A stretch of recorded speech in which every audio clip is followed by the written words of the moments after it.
Hey guys, welcome to Juicy Tea, where I read out the best stories on Reddit, so you don't have to. The funny, shocking, and satisfyingly juicy. Am I the a-hole if I don't fully pay the bill my parents gave me for raising me? Posted by Give Me Some Macaroni. Hey everyone, I hope it's okay that I post this. I'm so sorry if this is stupid, I can delete it. I'm 17 years old, and a few weeks ago, my parents gave me a monthly payment plan to pay them back for all the years, the last 10 years, they've raised me, given me a place to live, and everything, and I've been stressed out ever since. Does this mean they were adopted 10 years ago, or the parents don't think they need to cover their expenses until age 7? It's a lot of money, and I do have a job, but even then, I won't be able to pay for it, or all my money would have to go to it. And there's already not so much left because of other things I have to pay for. I won't be able to move out, basically ever. That's their plan, indentured servitude. I am really grateful for everything they've done for me, and I know that I'm far from perfect, but would it be horrible if I just refused? Or offered to pay, like, part of it? Sorry for this story. Mature809 says, I wouldn't pay them a dime. Babies don't choose to be born, or who they're born to. Parents make those decisions, which is why the best interest of the child is a parental obligation, never the other way around. There is no child-to-parent obligation. You're not responsible for them or to them. I won't be able to move out basically ever. Yeah, that's probably their goal. There's no court that would ever hold you to that debt. It's unenforceable. Yeah, also parents are legally responsible for financially supporting their children to age 18. This is why child support exists. If you were fostered by them, they probably also received government support during those years, and if they adopted you, they took on that financial responsibility. You don't have to pay them back. I would strongly suggest securing your legal documents, birth certificate, etc. before talking to them though. You may also want to see if any of your friends would let you crash with them for a while, if it came to that. Edit. Hey everyone, thank you for replying. I should have known, but I genuinely wasn't sure. Sorry. I truly apologize to anyone I've annoyed with this post. Also, they're not abusive. Honestly. I think there's just a lot of stress. Please stop saying they are. This poor kid literally apologized for asking. Am I the a-hole for pretending I didn't know I was adopted to make a teacher embarrassed? Posted by a throwaway account. Okay, so I'm in high school and this was my English class. Our real teacher is on paternity leave and we have a long-term substitute. So yesterday, she was telling us she wants us to write personal memoirs about something very important in our lives. And she goes about listing various examples for different students. She told me I could write about being adopted and how I felt when my parents told me. Now, I must have made a face then because I'm not adopted. I have 2 dads, but they had me through surrogacy. So technically, there was a legal adoption for my non-bio dad, but one of my dads is my bio dad. And my bio mum is my other dad's sister, who donated her egg and carried me. I think it'd be a stretch to call me adopted. Also, the sub has no basis to know any of this, because all I've written in class is that I have 2 dads. Anyway, she's kind of old school, and doesn't like it when we talk too loud, which to her is talking at a normal indoor level on group assignments, making any normal faces and whatever. She basically called me out on making a face and was like, OP, if you don't want to write about being adopted, you can choose another important topic to your life. Maybe how you help your dad at home. One of my dads has cerebral palsy and is mostly blind from optic neuropathy.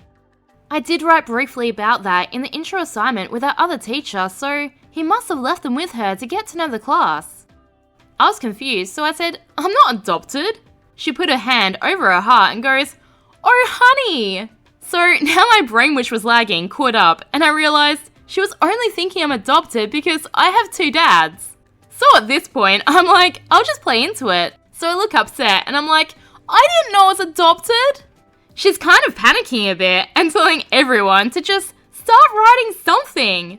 A lot of my friends are laughing under their breath because they know I'm not adopted, so she's telling everyone to quiet down and it's not funny and to get to work.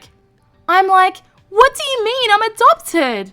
She's trying to tell me to not worry about it and just ask my dad when I get home. And I'm like, how can I be adopted? So she just sends me to the school counselor and I told her this story. She basically gave off the vibe that it was awful to mess with a sub that way. I could have just explained that I'm not adopted, because now I've made her worry unnecessarily and embarrassed her. I don't think parts of my life are up to her to decide what I want to share or not. And I feel like it's on her if she feels embarrassed for assumptions she made. Maybe that makes me the a-hole? Desert Song Lala says, "Not the a-hole, this teacher is completely inappropriate. Good on you for mirroring back her BS. The counselor has a bad perspective. She and the teacher are not respecting you as a person, including your privacy. What about the teacher plainly talking about you and then conveying pity to your supposed ignorance? School staff should not state personal details or insinuations in class. This is a breach of privacy. You and your family should submit a complaint or meet with the principal, teacher, and counselor. There's no stopping this person. Imagine her asking others, 'You can write about being homeless, your GMA's past, twins deaf in the ice last year.' Imagine if these topics were stated out loud in the class for her to write about. Best to you." OP replied and said, "Yeah, that's basically what she's doing. Like, for example, she told my friend to write about what it was like immigrating from India, and told another kid to write about having a sibling who survived childhood cancer. The sibling also goes to our high school and there's a little plaque for her in the office. Stuff like that." Baby Cowgirl says, "All of her examples of things to write about, while being big events, also have a high chance of being deeply traumatic. Immigration to a new country, new language, new culture, that can be extremely hard, especially for a kid. Watching your sibling go through cancer, not knowing if this is going to be their last birthday, Christmas, Easter, whatever, that's hard. Being adopted, if you had been, that can be very traumatic. Like, what the F?"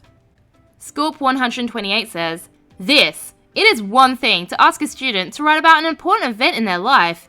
It is completely different to start spouting off specific things tailored to an individual student who may or may not have strong feelings on that topic.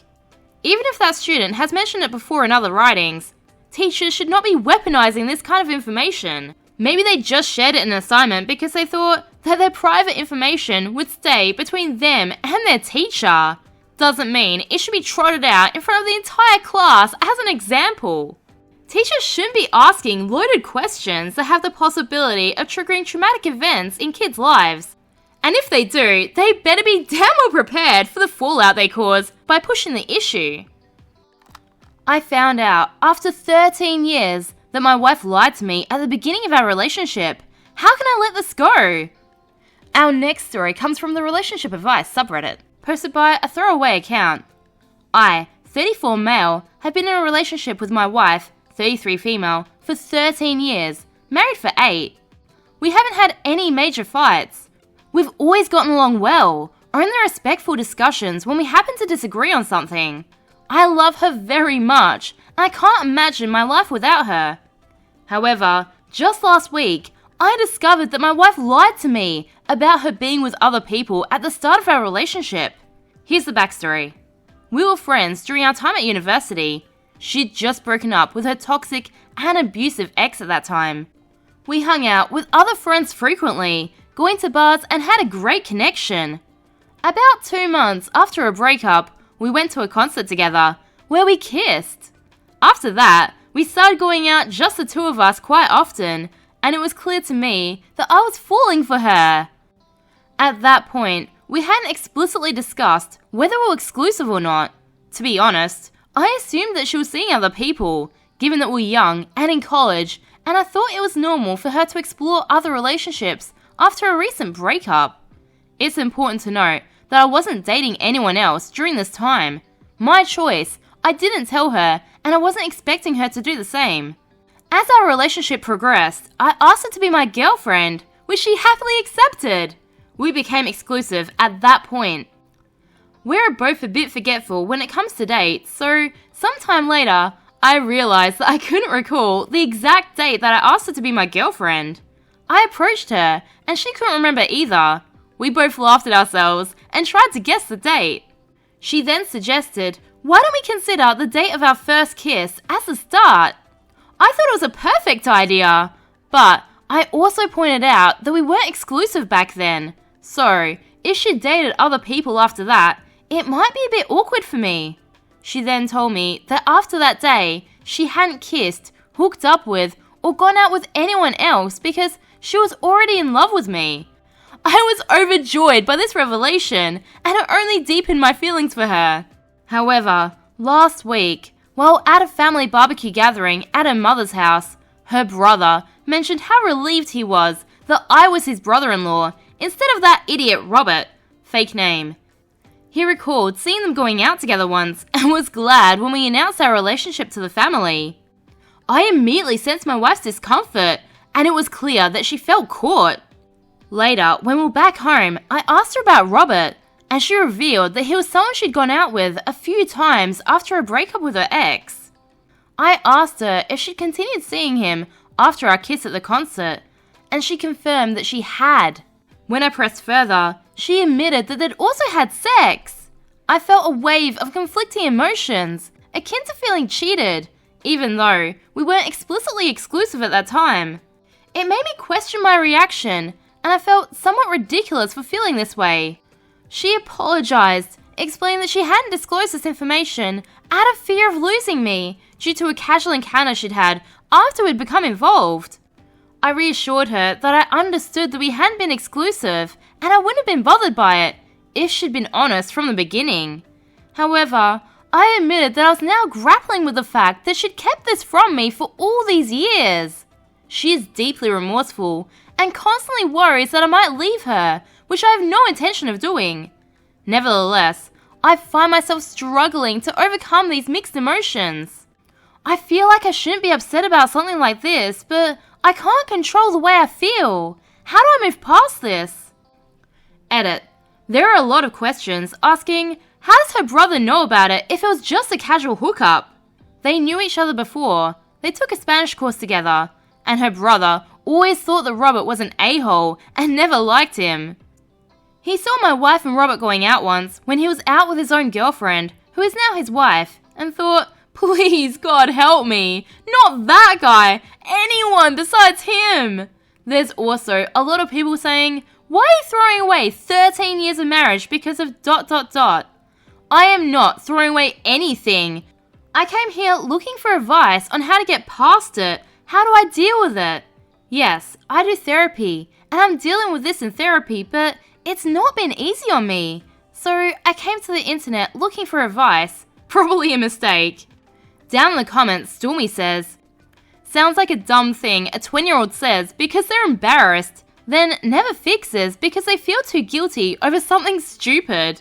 If this is the worst thing she's ever done to you, I'd say it's pretty safe to let it go and move on. Honestly, I agree with this. She didn't actually cheat, and while she shouldn't have lied, it seems pretty minor, especially given her remorse. The fact that you picked up on her discomfort immediately suggests lying isn't a habit for her. Remember, I post new content every day, so subscribe for more juicy tea.